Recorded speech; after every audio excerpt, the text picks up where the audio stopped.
Hello student, welcome to creative tuition class. Student जो video लेकर आए हैं वो है बीए प्रोग्राम, और जो बुक है आपकी इन्वायरमेंटल साइंस, और हिंदी में जो बुक का नाम है वो है पर्यावरण विज्ञान व्यवहार में सिद्धांत। ये बुक का जो नाम है आपका, और इसका जो चैप्टर जो है इकाई 6, और इससे पहले जितने भी चैप्टर है मैं उसको अपलोड कर चुका हूँ यूट्यूब पे, आप जाके एक से चेक कर सकते हैं। तो ये चैप्टर जो है 6 चैप्टर, इसमें प्राकृतिक संसाधन और जल संसाधन के बारे में बताऊंगा। तो सबसे मैंने प्राकृतिक संसाधन में हमारा जल संसाधन बहुत महत्वपूर्ण है, और जल के बिना एक तरीके जीवन नहीं है। तो इसके बारे में आपको शॉर्ट पॉइंट बताऊंगा जो एग्जाम में जल संसाधन के ऊपर क्वेश्चन आ सकता है। तो स्टार्ट करने से पहले यदि आप इस चैनल में नए हो और आपने तो चैनल को सब्सक्राइब नहीं किया है तो प्लीज़ चैनल को सब्सक्राइब करें और बेल आइकन का बटन भी दबाएं, ताकि जो भी वीडियो आते हैं उसकी नोटिफिकेशन आपके पास जल्द से पहुंच सके। तो स्टूडेंट, इसमें सबसे मेन जो फर्स्ट पॉइंट है वो है कि हमारी पृथ्वी ग्रह को जल के कारण नीले ग्रह के रूप में जाना जाता है। ये तो ईजी है सबके लिए। और जो इसकी सतह के 3/4 भाग को कवर करती है, मतलब 1/3 जो 3/4 जो भाग है इसका उसको कवर करती है, मतलब जल से। और जल एक ऐसा संसाधन है जिसके बिना जीवन संभव नहीं है, और यह परितंत्र के स्वास्थ्य के लिए आवश्यक है। यदि आपको पारिस्थितिक तंत्र को बनाए रखना है तो उसमें जल महत्वपूर्ण भूमिका निभाता है। नेक्स्ट, इसके अलावा शेष 3% ताजे जल की विशाल मात्रा को ग्लेशियर और आइस कैप्स से प्राप्त किया जाता है। तो 3% जो जल है वो कहाँ से प्राप्त किया जाता है? ग्लेशियर से प्राप्त किया जाता है, ये आपको याद रखना है। नेक्स्ट, जल 3 रूपों में मौजूद है: ठोस, तरल और वाष्प। ठोस, तरल और वाष्प। और पृथ्वी का लगभग 97.5% जल समुद्र में है। इसमें उच्च मात्रा में घुले लवण होते हैं। तो ये आपको याद रखना, सबसे मेन जो मैंने पॉइंट बताया। यदि जल संसाधन के ऊपर बनाता है, जल के बारे में आता है, तो आप पहले पॉइंट क्लियर कर सकते हैं। इसके अलावा भी आप लिख सकते हैं कि बैक्टीरिया, पौधे और जानवरों सहित सभी जीवन रूपों में उनके शरीर के वजन का 60-70% जो है जल होता है। हम न केवल अपनी सुविधा और उपयोग के लिए बल्कि अपने अस्तित्व के लिए जल पर निर्भर हैं, और ये परितंत्र के स्वास्थ्य के लिए आवश्यक है। हालांकि पृथ्वी पर पर्याप्त जल है, लेकिन इसका अधिकांश भाग जो है खारा है और पीने, कृषि और अन्य उद्देश्य के लिए उपयुक्त नहीं है। यह 3% ताजे जल की विशाल मात्रा ग्लेशियर जो मैंने आपको बताया उससे प्राप्त होती है, और गीले क्षेत्रों में, सूखे क्षेत्रों में जल ले जाने से सूखे के समय के लिए इसे संग्रहित करने, अन्यथा पीने योग्य स्रोतों को साफ करने के लिए समाज हर साल अरबों डॉलर खर्च करता है।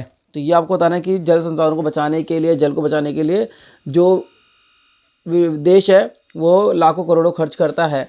नेक्स्ट इसमें है, नेक्स्ट जो है वो क्या है? भारत के जल संसाधन। अब भारत के जल संसाधन की बात करते हो तो भारत में संसार के लगभग 18% आबादी है, जबकि विश्व का केवल 4% नवीकरण जल संसाधन है।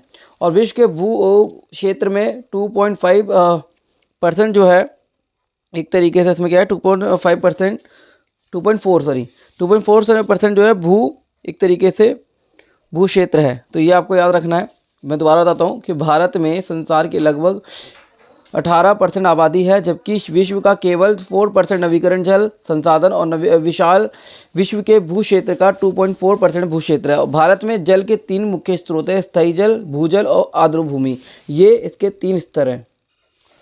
नेक्स्ट इसमें फर्स्ट जो था आपका मैंने बताया, तो इसमें सतही जल हमारे देश की गंगा, यमुना, सिंधु, ब्रह्मपुत्र, कावेरी, गोदावरी, कृष्ण महानदी और माही, नर्मदा, पेनार, तापी नामक 12 प्रमुख नदियों के माध्यम से सतही जल का प्रवाह होता है। ये आपको सतही जल में लिख सकते हैं आप। नेक्स्ट, इसके अलावा भारत के सभी नदी घाटियों में औसत वार्षिक प्रवाह 1859 घन किलोमीटर होने का अनुमान है, और सतही जल का केवल 35% ही दोहन किया जा सकता है।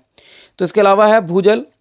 भूजल में आप लिख सकते हैं भारत के पास लगभग 432 क्यूबिक किलोमीटर कुल वार्षिक पुनः पूर्ति योग्य भू संसाधन है, और गंगा और ब्रह्मपुत्र बेसिनों से कुल पूर्ति योग्य भू संसाधनों का लगभग 45% है।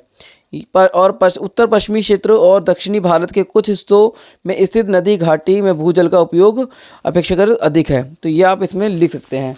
नेक्स्ट, आर्द्र भूमि में बना के आप लिख सकते हैं कि आर्द्र भूमि में जल जो है वो की मात्रा पाई जाती है।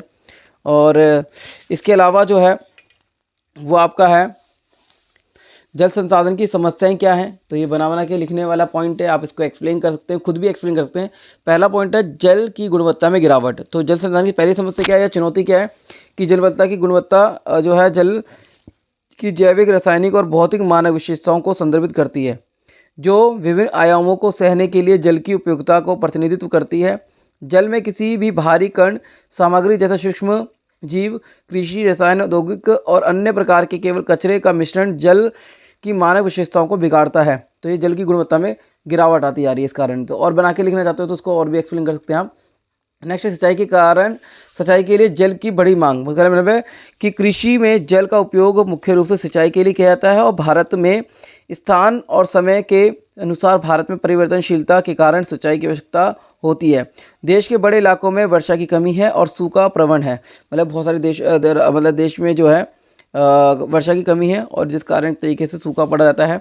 बढ़ते जल के संघर्ष, जल की अपहार्यता प्रकृति समय के स्थान पर अनुसार वितरण ने अक्सर अंतर क्षेत्रीय विवादों को जन्म दिया। मतलब कि जल की जो कमी होती जा रही है उससे क्या हुआ है, एक तरीके से विवाद जो है बढ़ते जा रहे हैं। ये विवाद अंतर्राष्ट्रीय या अंतर्राज्यीय या अंतर जिला हो सकते हैं, मतलब कुछ भी हो सकते हैं।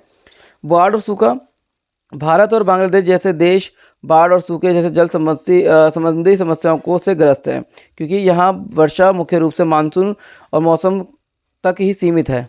तो इसमें और भी आप बना के लिख सकते हैं। नेक्स्ट है सतत जल प्रबंधन क्या है। इसके ऊपर भी एग्जाम में क्वेश्चन आता है कि सतत जल जो है प्रबंधन वो है क्या। तो उसमें सब में है क्या सतत जल प्रबंधन, जिसमें एक तरीके से सतत विकास के लिए मीठे जल की घटती उपलब्धता और लगातार बढ़ती मांग के कारण प्रभावी ढंग से ताजे जल का प्रबंधन करना महत्वपूर्ण है, जिसको सतत जल प्रबंधन कहते हैं। सतत मतलब पानी को, जल को जितना हो सके उतना बचा के रखना और आने वाली पीढ़ी के लिए बचा के रखना, ये सतत जल प्रबंधन है। और जल प्रबंधन के लिए हम क्या कर सकते हैं, जल प्रदूषण की रोकथाम कर सकते हैं और सतह जल उपयोग कर सकते हैं, वर्षा जल संचयन कर सकते हैं, बांध और जल संरक्षण कर सकते हैं। तो ये पॉइंट आप बना के लिख सकते हैं। तो ये पॉइंट मैंने आपको शॉर्ट तरीके से बताए ताकि आप इनको खुद एक्सप्लेन करें। और ऐसा नहीं कि आप बना के लिखेंगे तो नंबर नहीं मिलेंगे, मगर पॉइंट टू पॉइंट आंसर होंगे तो एक टीचर खुश हो जाता है पॉइंट को देख कर कि बच्चे ने अच्छे अच्छे पॉइंट लिखे हैं। इसलिए मैं आपको जो भी बताता हूँ वो लिख कर बताता हूँ, पॉइंट टू पॉइंट बताता हूँ, ताकि आप उनको क्लियर कर सके और एग्ज़ाम में एक तरीके आपकी हेल्प हो सके। तो ये मैंने आपको चैप्टर बताया पर्यावरण विज्ञान और व्यवहार में सिद्धांत, जो बुक है आपकी सेमेस्टर 1 और सेमेस्टर 2 के लिए। ये प्राकृतिक संसाधन और जल संसाधन चैप्टर 6, और बहुत शॉर्ट तक समझाया है।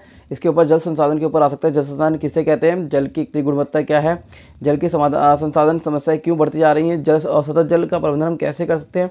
तो ये क्वेश्चन जल के ऊपर आ सकता है, तो आप ये पॉइंट सारे लिख सकते हैं। तो उम्मीद करता हूँ कि वीडियो अच्छी लगी, इसको लाइक और शेयर करें। धन्यवाद।